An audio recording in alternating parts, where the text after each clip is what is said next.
Hello everyone and welcome to the US session brief. We're on Friday the 14th of April 2023. Approaching 2:30 here in Europe, that means it's almost 8:30 a.m. Eastern Time in New York.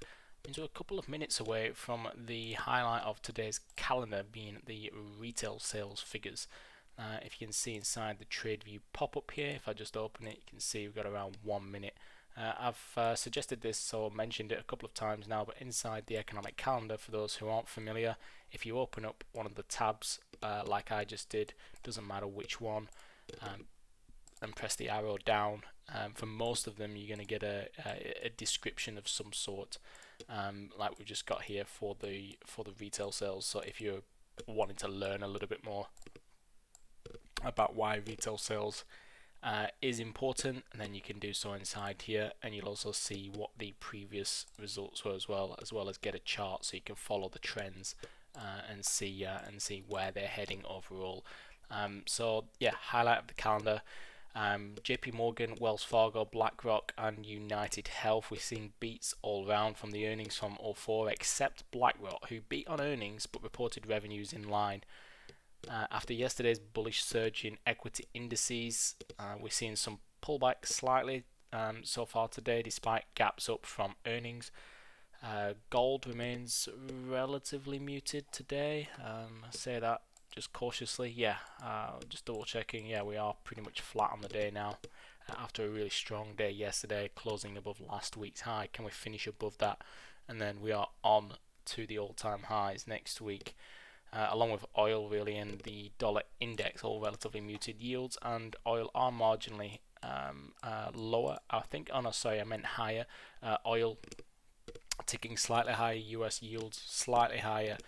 Bitcoin has been moving through the 3770 region, and like I just mentioned, retail sales due out any second. In fact, if I just go across my desk here, I should be able to see what they come out as when they do. Okay, I'll just keep on top of that. I'll do a quick wrap up of what we've seen so far in the trade. Asian markets finished higher to book another solid week for the region's equities. The Nikkei led with another 1% gain, stopping just short of 28.5k. There were more gains for South Korea and Taiwan with their heavy tech stocks. Australia and Southeast Asia also higher.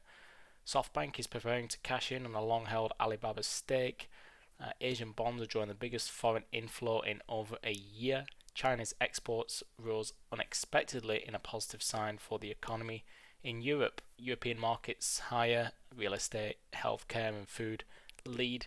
Insurance and travel and leisure lag. ECB members in concert continue to suggest a need for higher rates.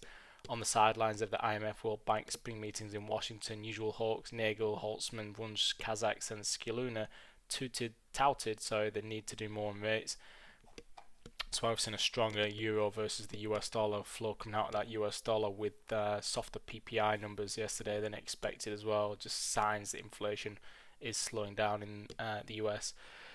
Slowing UK jobs market lifts hopes that inflationary pressures might be easing. I think 18% down year on year in terms of job openings in the UK. Heading into America, JP Morgan, the provision for credit losses was 2.3 billion, reflecting the net charge-off of 1.1 billion and a net reserve build of 1.1 billion. US credit default swaps continue to surge on the debt ceiling issue. Borrowing at the Fed's discount window and emergency measures dropped for a fourth straight week. Boeing pauses some deliveries of the 737 MAX jets due to non-safety related manufacturing issues. Shares are down 6.2% in the pre-market.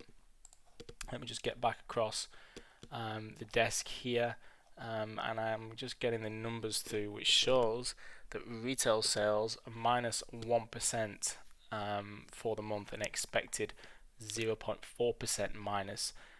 So we've actually had quite a miss on the retail sales, it would seem. Just double checking here, so the core has come through as expected, but yeah, we've had definitely lower on the headline. So yeah, an ugly retail sales, it must be said there. Treasury yields look like they are rising after the US retail sales. We haven't seen much reaction in the S&P 500.